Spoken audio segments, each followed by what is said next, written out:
Welcome back, everybody. This is my 63rd update video. I go back to 10 past product reviews in order and let you know what happened to those products when my review is over. Did I donate them?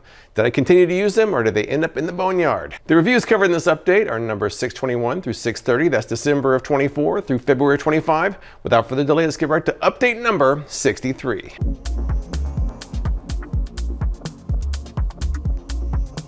Number 621 was the Bella toaster, which was the skinniest toaster I've ever used. Let's flash back to the original review and see how that went. It's the Bella Slim toaster. That's today's review, and let's get started with the unboxing. Let's take a look at the Bella 2-slice slim toaster. I paid $19.98 for this. They claim that it is a 2-slice slim toaster with 6 shade settings. First test, we're using a single slice of white bread. In the center of the slot, I'm gonna put it right here on 3. Well, I mean, everything seems like it's working inside there. That's a good thing. If you want to cancel it, the button is well illuminated there. So far, the outside of the unit is not getting too hot, which is a good thing. A little bit of heat in the back, but not too bad. Here we go. All right, here he is. Number 3, a little bit brown on the edges there. And flip it over. Pretty consistent from each side. The edges seem a little bit brown though, so I have to keep an eye on that. Placing 2 slices in here. They fit nicely. We're leaving it on 3. We're going down. All right, here we go. All right, on the top is level 3 with 1 slice. On the bottom is level 3 with 2 slices. There's a difference. There is a difference. Let's flip them over. I feel like I like the 2 slices better than the single slice. They're not burnt on the edges. This is a little bit darker right here, but otherwise they seem a little bit more even and not as burnt on the edge. That's interesting. Very interesting. Dropping it in there. Level 3, lever down. Let's see what happens. Here we go. All right, not too brown, but it is crispy, it is toasted, so I think that's pretty acceptable. Is that good for level 3? So I think you can do bagels with this toaster. So I'm doing an English muffin, which is smaller and round. Let's do it. Placing it in the unit itself. I'm going level 3 again. We'll see how that goes. We should be able to lift this lever to get these out easier. Let's see.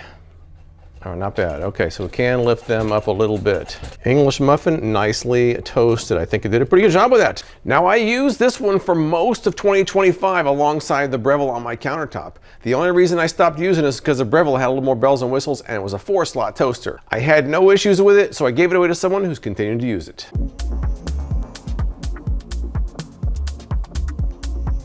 Number 622 was 4 weird viewer requests. 2 gadgets, 2 food items. Let's flash back to the original review and see what happened there. Let's take a look at this Hamburg speaker. I paid $41.99 for a 2-pack. The claim is that these are 2 Bluetooth speakers. They say it uses bone conduction technology to allow you to turn anything into a speaker.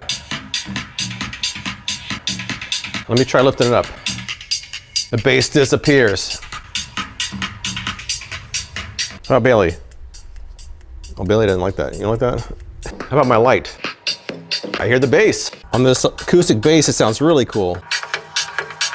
Deeper down there. More bass down there. I was pretty skeptical going into this one, but I actually kind of like it. Dishwinkle. Now, they claim this is a simple and effortless way to indicate dirty or clean dishes. So when I run the dishwasher, this will be full when it's done, and it'll tell me the dishes are clean. Then I'll empty it out, and that will let everybody know that the dishes are dirty. So let's run this dishwasher through a cycle and see what happens. The wash cycle is complete. Let's check it out.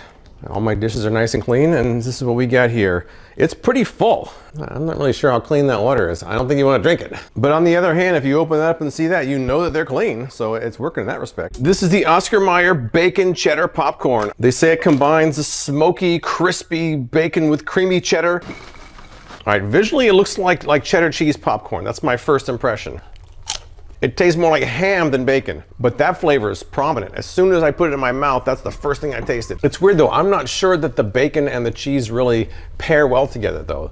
It's like 2 separate flavors that don't really get along very well. Like they're competing for taste buds. Bob's Pickle Pop Sport. I'm looking at the ingredients here. I don't see pickle as an ingredient.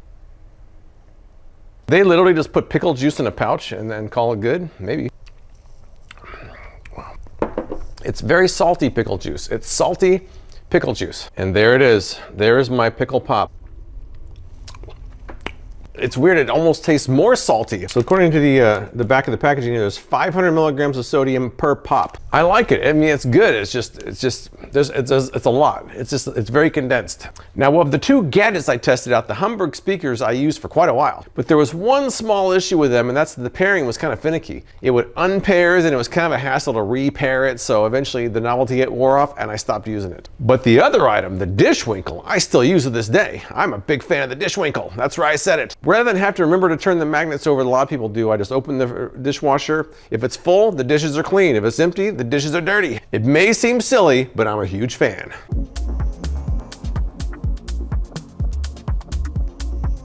Number 623 was the $150 hot chocolate maker called the Velvetiser. Let's flash back to my original review and see what happened there. They say the Velvetiser creates an indulgent European hot chocolate in minutes. That is an attractive unit, I must say. Put the whisk in first.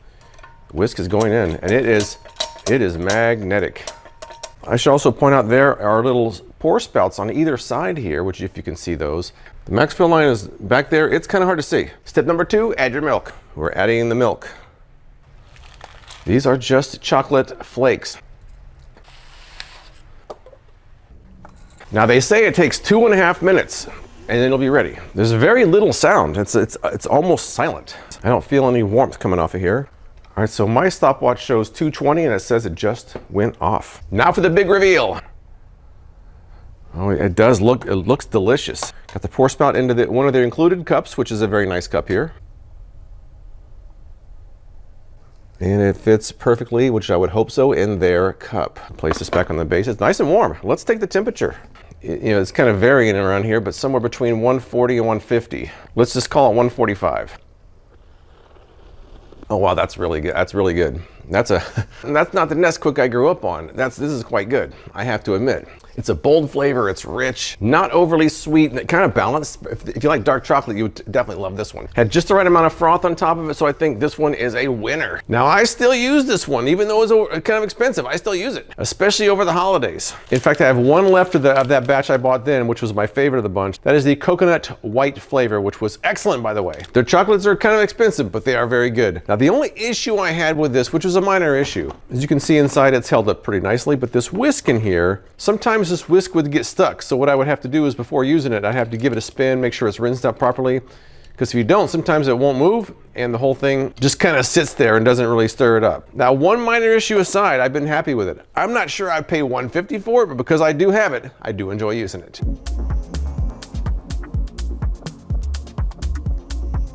Number 624 was a collection of 3 products that I thought would be pretty useful. Let's flash back to the original review and see how that went. Now, apparently his name is Huey. I don't remember that on the Amazon listing, but his name is Huey. All right, Huey is kind of white-ish, almost a little bit pink though on this white surface. Let me move him on to this kind of purplish color, and it's kind of purplish, kind of purplish.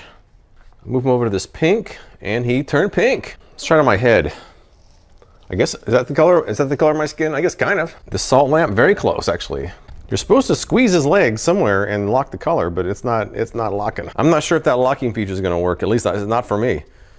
But the color matching is pretty good. Not 100%, but I would say close enough to have fun with. The Easy Shake Better Breader, I paid $14.99 for this on Amazon. The claims are that you can easily bread or season meats or vegetables without the mess. Can be used for home, camping, barbecues, and more. I've got a breading mixture here with some panko, some Parmesan cheese, and other seasonings. Let's dump that in the bottom. Placing the tray on top. That's what we've got. It's kind of looking menacingly at the breadcrumbs below, and Bailey wants some. Bailey, you can't have any. All right, putting the lid on.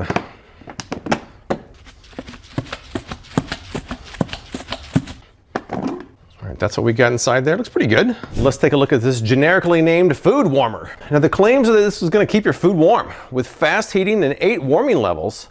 Now, here's the control panel. It is set to off right now, but let's put the power button and hit on where it defaults to 100 degrees Celsius in 1 hour. All right, I've just placed the potato casserole on here. Let's start the stopwatch now. Let's see the temperature. It's nice and warm. We're at 207 degrees. Take a couple measurements.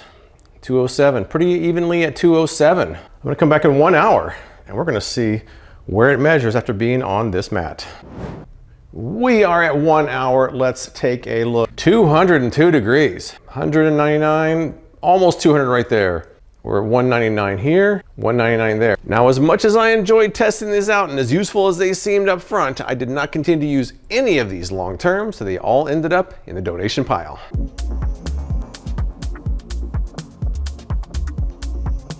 Number 625 was a collection of interesting candle scents. Let's see how that original review went. Open it up here, just taking a quick look. A nondescript looking candle. I'm not sure if that's a video store smell when you get it point blank like that, but that's an unusual smell, that's for sure. All right, I left the room for a little bit to kind of reset my smell here, and it's kind of a strange fragrance. It smells like carpet and popcorn. I'm not sure I get the VHS tapes part of it. I don't even know what a VHS tape smells like. I mean, when you think video store, you definitely get video store. But if you were to put it up to someone's nose and say, what is that? I'm not sure they would come up with it. The bookstore candle supposedly smells like books, leather, and coffee. That's an interesting combination. All right, here we go. I left the room once again to reset my nose. Imagine having a whole case of leather-bound books behind you. That's what it smells like. Once again, if you were to look at the candle, you would not think much of it, and you certainly wouldn't think that it's supposed to smell like a bookstore. This is the Thunderstorm candle. Let's check it out. Oh wow, that's a different smell. All right, it's been about 5 minutes, and I'm kind of detecting hints of a rainstorm. There's almost a sweetness to it, but overall it kind of has an earthy scent to it. Does it smell like a thunderstorm? Maybe. I can see how some people would get that. I'm not sure everybody would get it, but I can certainly see how some people would. As someone who really enjoys the smell of a thunderstorm, I do enjoy the scent of this candle. All right, let's crack open these leather wax melts and see what we got going on here. I'm gonna place 1 cube in there. This is where we're at. The wax melter is doing its thing, and it's certainly making progress here. But unlike the other strange Dio candles, you know, these had kind of a mild scent to them. My entire house smells like a leather jacket. Some people may like that and some people may not, but it's certainly a much stronger scent than the candles were. I was literally in the next room around the corner and I could smell leather. It's not an unpleasant smell. It's certainly a strong smell. It's like when you buy a brand new leather jacket and you're wearing it and you just has that leather smell permeating the air. That's what I smell. Now, after my review is over, I got a bunch more candles from the Dio Candle Company. We have things like Juice Box, Kind Bud, Pickles, and Ramen. Some of the scents I've burned, some of them I just kind of walk up and sniff once in a while. I think they've done a really good job of capturing nostalgic scents, so I'm a huge fan of the Dio Candle Company.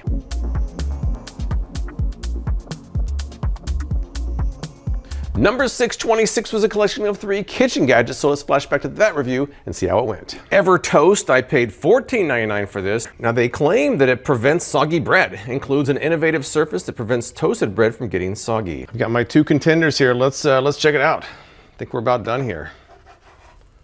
Grilled cheese number 1. Grilled cheese number 2. I'm gonna let this sit here for a couple minutes, and then we're gonna compare the plates, and we're gonna compare the bread and see what happens. Here we go. All right, lifting up the Control grilled cheese sandwich. Oh, this side is it's wet. It is wet failing. And the plate itself, you can see, is there's definitely a lot of moisture on there, so it failed as expected. Taking it off here. First of all, let's see the other side. Oh, it's not wet. It's not soggy at all. And the plate, well, any moisture that was on there did not come in contact with the sandwich, so I think it was a success. The butter cutting case. Now, they say it's a butter container that also includes a slicer right here. I've got this stick of butter right out of the fridge. It's still refrigerated temperature. This one's been sitting out for a while. I'm gonna try both and see how they compare. Take 1 will be butter out of the refrigerator. And it's moving. I can feel it moving. I don't know what's happening in the bottom, but it's moving.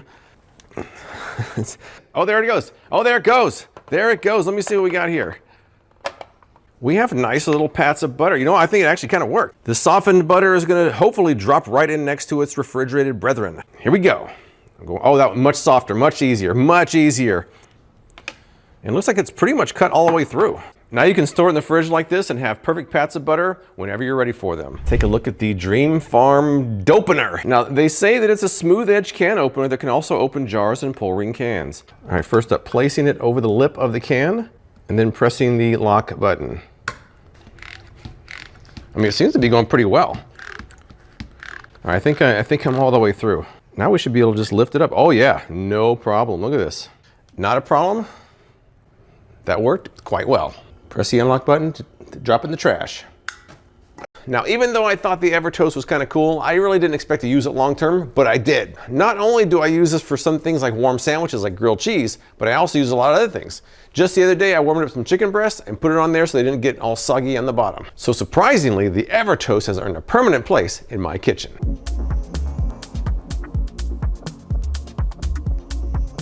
Number 627 was a Popsmith, a $200 popcorn maker. Let's first flash it back to my original review and see how that went. This is a big box. I paid $199 for this. So the claims that it's made from premium stainless steel. They say it merges durability with style. You can use your own kernels or one of their kits, like I bought right here. On the kit we have oil over here, seasoning here, and the kernels down there. Adding the oil from the kit. Now they say to add a couple of kernels. When one pops, we pour in the rest. Add the seasoning. Close the lid. Turn the handle clockwise a couple of times. I hear something going on in there.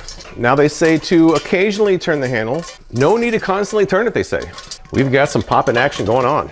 I can't wait to see what's inside because right now it's a big mystery. And Bailey caught it. She smells it. She smells it. All right, now slow down. Now it's slow down. Turn the heat off. You can lift off the lid here. Should be able to pour it in here now. And here's what we've got, a nice big old delicious bowl of popcorn. It looks good, how does it taste? That's the question. Good popcorn. All right, so I've probably used this well over 100 times, so I certainly have thoughts on this one. Now it is dishwasher safe, but that does not stop buildup from happening on the inside. In fact, take a look at this, which is the last time I had buildup in there. You can see how bad it looks. I did get it out, as you can see here, look at this. It looks nice inside, but that took quite a bit of elbow grease and some barkeeper's friend to get that out of there. The other thing I noticed also is, with repeated use, is this stirring mechanism seems to sit a little bit higher than the Whirly Pop, so the popcorn comes out just a bit more shredded than the Whirly Pop does, and a bit chewier, perhaps because of the different kind of material made from this. It's certainly well made, it's very attractive, it does work. Now I still think this one has merit, but it seems like a lot of people have different experiences on this based on their own popping routine. In the end, I end up going back to the Whirly Pop and moving on to other ones from there, because I liked it, but I didn't love it.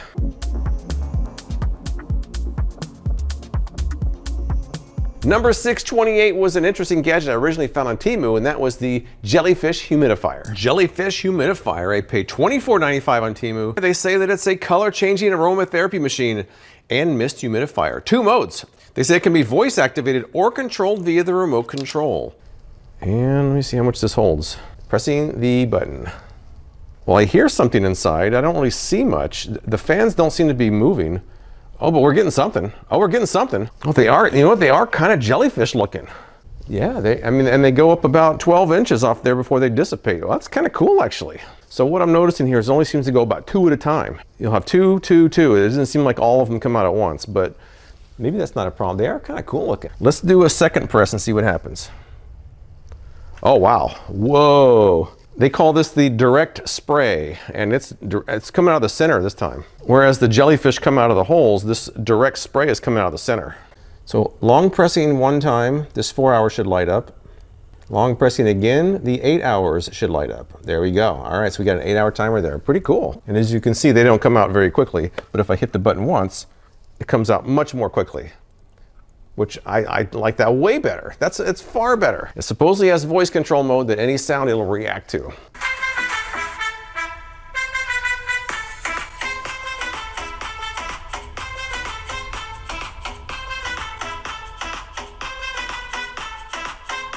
It's actually working. Wow. Now this one I left out for quite a while. I ran it almost every day for months, but then eventually the novelty wore off and ended up in the boneyard.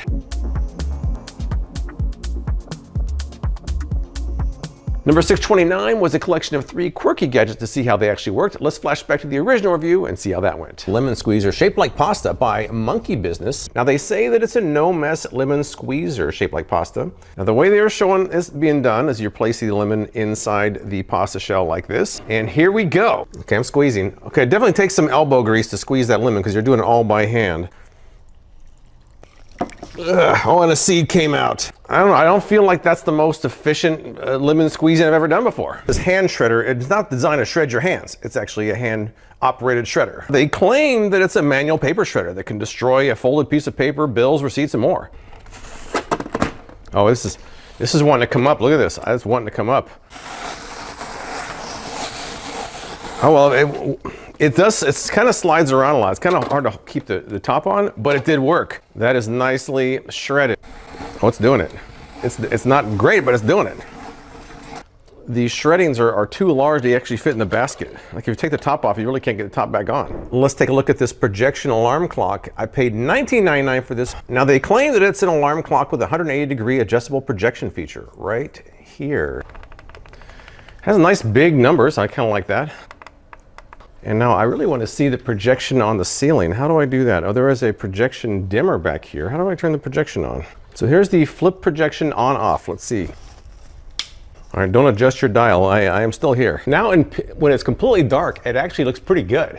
That's a nice, bold display. It's in focus. If you have a little bit of light on there, it may not be as impressive, but when it's pretty dark in here, there's no light in this room. I kind of like it. Now, if you saw my best of 2025, you'll remember that the projection clock was on that list. It was number 3 of my top picks for 2025. It's the first thing I see every day, and once I've adjusted that now, I can't go back to a regular clock. So I'm a huge fan of the projection clock.